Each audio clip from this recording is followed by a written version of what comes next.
Kubera iki Vladimir Putin yabanje gusaba uburenganzira Arabia Saudite bwo guha Houthis intwaro zikaze zirimo za misile ndetse n'amadrone n'ikoranabuhanga bikaze?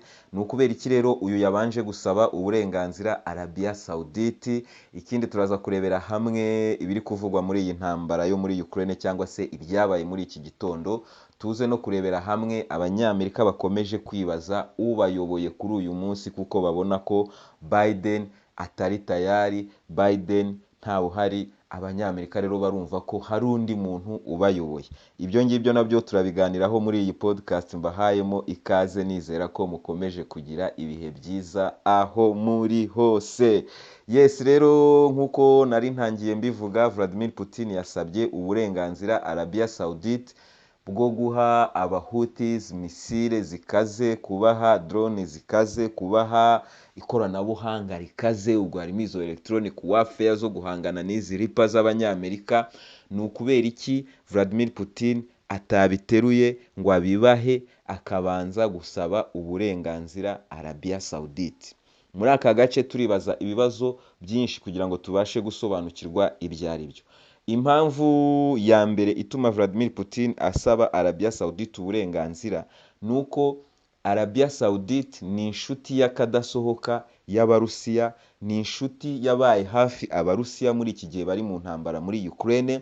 Murabyibuka abanyamerika bagitangira gushyiraho ibihano kuri peteroli y'Abarusiya, basabye Arabia Saudite ko yongera production ya peteroli kugira ngo ibiciro bye guhinduka ku masoko, he kubaho inflation muri Amerika no mu Burayi. Ibyo ngibyo Arabia Saudite yarabihakanye, ivuga ko ibyemezo byose bijyanye no kongera production ya peteroli bifatirwa mu nama ya OPEC. OPEC Uburusiya bwari bubereye umunyamuryango. So iyo deal rero yatumye Abarusiya ibihano abanyaburayi babafatiye bibagiraho impact. Mwabonye inflation zizamuka mu Burayi ndetse no muri Amerika. Noneho nanone abanyaburayi bisanga bagomba kugura peteroli y'Abarusiya. Ibihugu byinshi mu Burayi, hangaha twagiye tubaraza Espagne, Ubutaliyani, Ubufaransa, bigura peteroli na gaze by'Abarusiya uyu munsi. Amerika twarabibonye ko igura uranium na gaze by'Abarusiya. Ni ukubera iki? Ni uko hari ibihugu byanze kongera production, noneho isi kisanga nta yindi alternative bafite.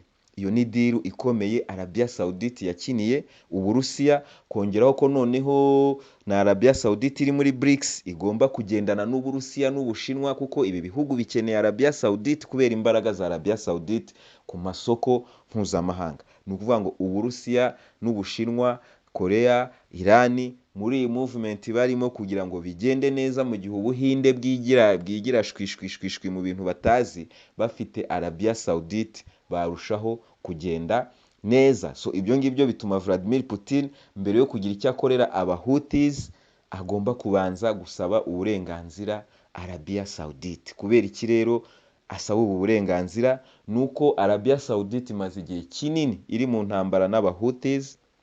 Murabizi intambara yari iri kubera muri Yemen, ni intambara yahuzaga Arabia Saudite Houthis, kuko bamwe ni Abashia abandi ni Abasuni. Ni intambara Arabia Saudite yafashaga igice kimwe, Iran igafasha ikindi gice.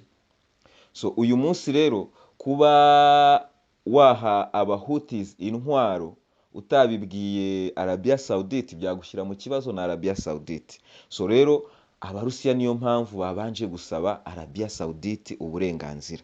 Ukongera kwibuka Abashinwa bakoze ikintu gikomeye, bahuza Arabia Saudite na Iran, igihugu cy'Abashia n'igihugu cy'Abasuni, ibihugu byari bihanganye cyane. Abashinwa babashije kubishyira hamwe kuko bakeneye ibi bihugu byombi mu nzira barimo kugendamo. So mu kuba barahuje ibi bihugu byombi ndetse bikanasinyana n'amasezerano, nibaza ko mu byaganiriweho nta kuntu bari gusimbuka ikibazo kibahuriza muri Yemen. Ari naho ngaruka mvuga nti ese Arabia Saudite iremerera Houthis bashobora kuzakozanya nayo mu gihe kiri imbere? Baremera ko ihabwa intwaro ziteye imbere?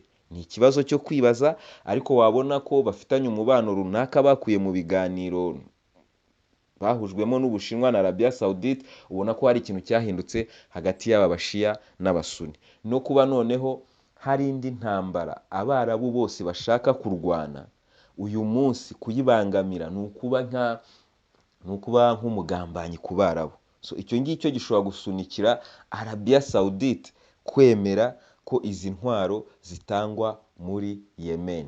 Ibi ngibi rero biragarura hehe? Biragarura hahandi kuri bwa burenganzira ibihugu bya NATO byahaye Ukraine bwo kurasa ku butaka bwa Russia.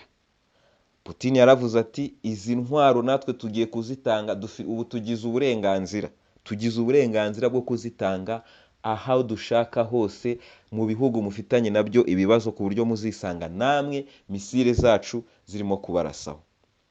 Icyo ngicyo ni igisubizo cya Vladimir Putin, kuko guhereza Yemen izi ntwaro ni ukuyiha intwaro mu guhangana n'intwaro z'Abongereza, amato y'Abongereza, amato y'Abanyamerika, amadrone y'Abanyamerika, indege z'Abanyamerika.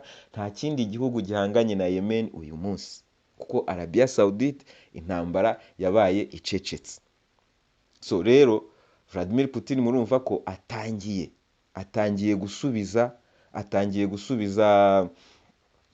atangiye gusubiza NATO n'Abanyamerika. Arababwira ati muzahura n'ibibazo hirya no hino aho mujya ku isi, kandi nk'uko nabibabwiye Amerika ihora mu ntambara n'uyu munsi zirimo zitabarika, ku buryo ntabwo icyo ngicyo ari ikintu cyiza kuri Amerika. Ni nayo mpamvu CIA na perezidansi yabo ubu ngubu batangiye gutabaza bati Arabia Saudite yasabwe ko yatanga uburenganzira ngo batange izi ntwaro muri aba Bahouthis.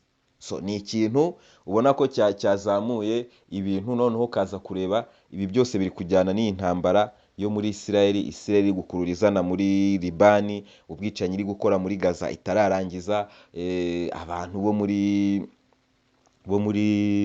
muri kiriya gice kindi cya Palestina bakomeje gutotezwa n'Abanya-Israel. Ibyo byose ni ibintu Abarabu barimo gukurikiranira ahangaha. Noneho aba Banyamerika ba mudaseba nabo nsigaye mbona ari ba mudaseba, nabo nsigaye mbagereranya n'abahanuzi b'ibinyoma. Murabizi ko Blinken mufatanye nk'umuhanuzi w'ibinyoma, kubera ko nibo batagira isoni zo guhanura ibinyoma bitazanasohora, bakongera bagahanura nta soni bafite. So uyu munsi Abanyamerika mu isoni zabo nkeya basabye Iraq gufungira Iran ikirere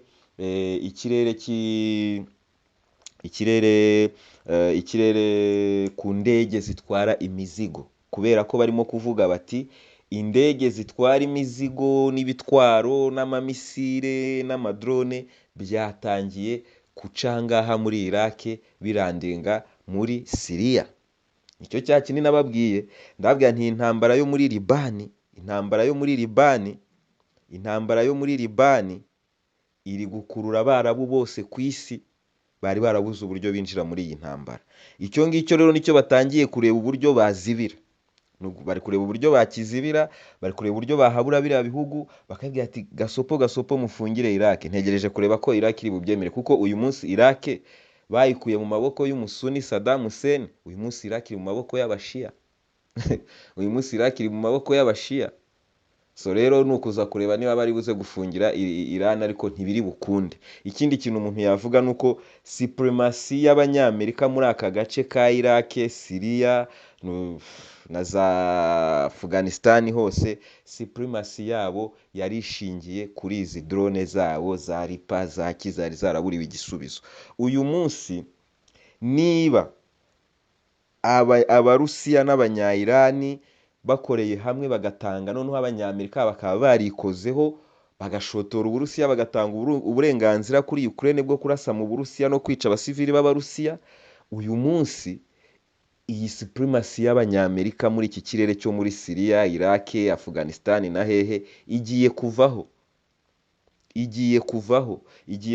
Kubera iki? Kubera ko ikoranabuhanga rishoboye guhanura ibi byose rigiye kugezwa muri Syria, rigiye kugezwa muri Yemen, rigiye kugezwa ahariho hose Umunyamerika arimo kwiyangaja mu ntambara.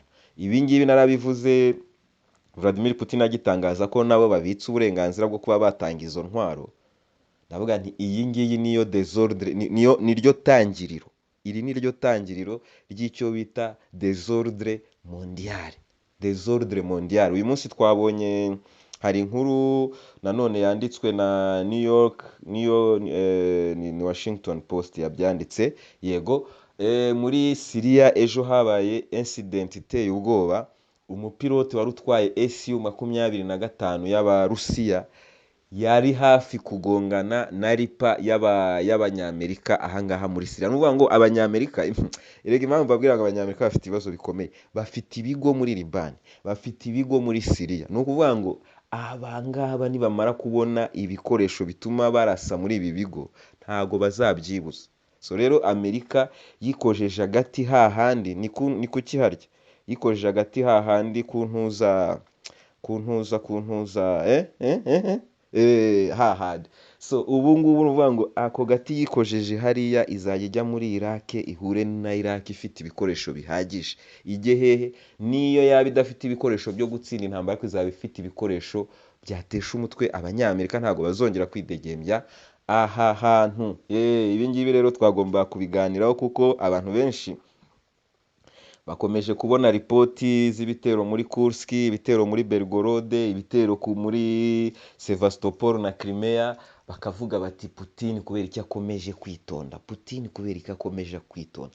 Putin ni umuntu ushishoza, ufata igihe cye, ntabwo ari umuntu ugusubiza uwo munsi kubera ko ukoze gutya ngo nawe ahita akora gutya. Oya, aragupangira agatuza akazagusubiriza mu gihe kandi mu buryo buri bwo. Iki ni ikintu cyahangayikishije rero Abanyamerika, kuko n'ubundi bari baratsinzwe ahangaha mu nyanja y'umutuku, bari baratsinzwe kuko Abahutis bari bamaze kwirukana amato y'Abanyamerika. Izi ripa zabo zihora zihanurwa ntibabivuge, tukabibona mu mantuza mu matelegrame y'Abahutis, ariko Abanyamerika ni bush be, ntago bajya babivuga. Ntago bajya babivuga. So rero nuko nguko bimeze. Iyo niyo desordre mondiale turimo kujyamo, nkuko ejo nari nabibabwiye. Rero ni ibintu bigiye kuzamura temperature kubera ko Netanyahu, Abanyamerika bongeye gusubukura inkunga zose bamuha, barimo kumushumuriza Libani, barimo kumushumuriza Abanyapalestina, barimo kumushumuriza isi yose, kuko ari intambara izagira ingaruka ku isi yose. Umuntu akaba yakwibaza ati rero Abanyamerika bari tayari kurwana iyi ntambara y'igihe kirekire, intambara igoranye cyane. Ukongera ukibaza uti se Israel iyi ntambara iri kwiteza, murabona, reka mbabaze nanjye, murabona Israel izayisohokamo amahoro? Nimumbwire muri comment. So twigire rero kuri aba Abanyamerika ahangaha muri Uganda bongereye inkunga, bagenera abatinganyi. Bongereye inkunga bagenera abatinganyi. Amerika yatangaje ko yongereye izi nkunga rero ni za nkunga nababwiye zica mu ma NGOs. Niyo mpamvu nababwiye ngo ku isi ikintu cya mbere kibangamiye ibihugu biri mu nzira y'iterambere, biri mu nzira yo kwiteza imbere, ikintu cya mbere kibitesha umurongo ni izi NGOs zoherezwa n'Abanyamerika, zoherezwa n'Abanyaburayi. Kuko uko kongera amafaranga ntabwo bayafata direct ngo bayahereze abatinganyi bo muri Uganda, aca mu ma NGOs y'Abanyamerika akorera hehe? Mu Bugande. Ni na gutyo bagenda bazamura. Nuvuga ngo kuzamura izi nkunga wagize ngo bivuze iki? Ntabwo ari amafaranga yo guhereza abatinganyi gusa, no. Haba harimo n'amafaranga yo kudestabiliza ubutegetsi bwa Uganda butavuga neza aba bantu. Nuvuga ngo izi nkunga nicyo ziba zije gukora. Iyo wowe utemera abatinganyi, utemera ibyo Abanyamerika bemera, bakoresha izi nkunga zigaca mu ma NGO, ukaba wazashiduka igihugu, abantu bari ku mihanda, ugashiduka igihugu bagukoreye kudeta, cyangwa se za opposition zifite amafaranga utazi iyo ziri gukura. Icyo kibi kizi NGO ntabwo zizanwa na keza. Buriya niyo mpamvu njya nababwira nti aba bantu uburyo banga Abanyafurika, njya nibaza uburyo baje kutwigisha ijuru ari ryo bashyize imbere, nkahita nibwira ko ijuru ritanabaho, kubera ko iyo ribaho ntabwo abazungu bari kuza kuritwigisha.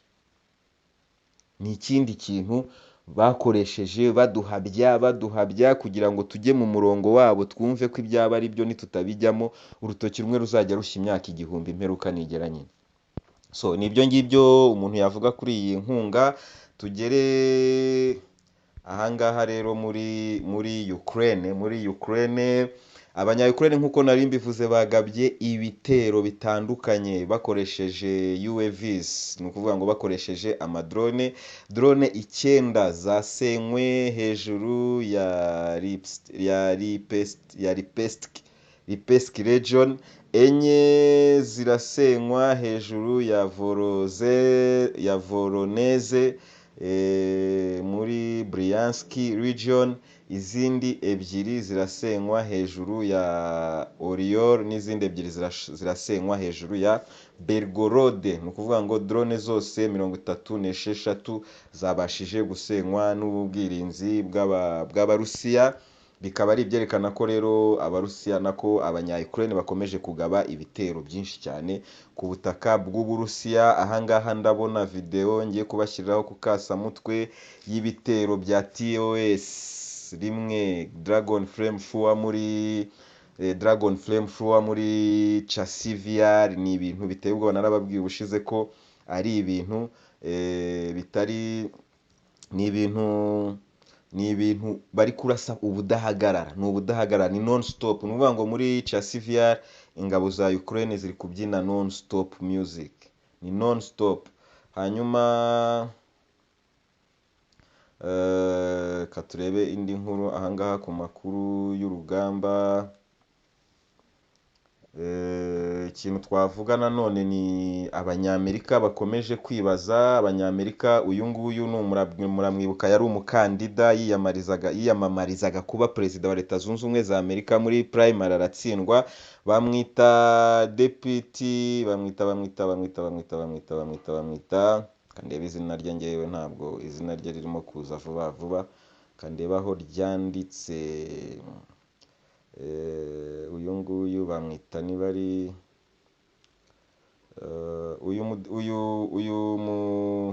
uyu mugabo bamwita Ramashwami, Vivek Ramashwami.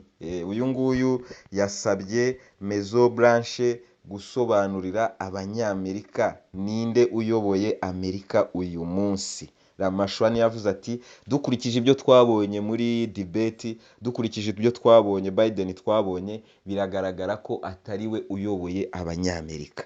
Ati none Abanyamerika bafite uburenganzira bwo kumenya ngo ninde ubayoboye uyu munsi, ninde ubayoboye uyu munsi. Ibyo rero biraza kwiyongera kuri bimwe bivuga ngo Biden ntabwo ashoboye, Biden niyiretire hakiri kare, niyivanemo hakiri kare, kubera ko Abademokrate baraba bagifite igihe cyo kuba bamusimbuza. Ubu rero ni ibintu biri kuvugwa. Biden n'abamwegera bakavuga bati arakomeye. Mwabonye speech y'umugore we Ukasamutwe nayishyize avuga ati Biden yari sawa cyane, Biden yari sawa cyane, ati Abanyamerika bagomba guhitamo hagati y'umuntu uvuga ukuri n'umuntu ubeshya. So rero ni ibintu byaraburije cyane Biden, kandi yabikoze, yateguye iyi deba ashaka kugira ngo arebe ko yakwigarura imitima y'Abanyamerika, ariko yarushijeho kujya kure yabo. So rero ndabashimiye cyane, mujye mwibuka gukanda like, abashya mwibuke gukanda sub, dukomeze twagure iyi famiye yacu twese tubigizemo uruhare.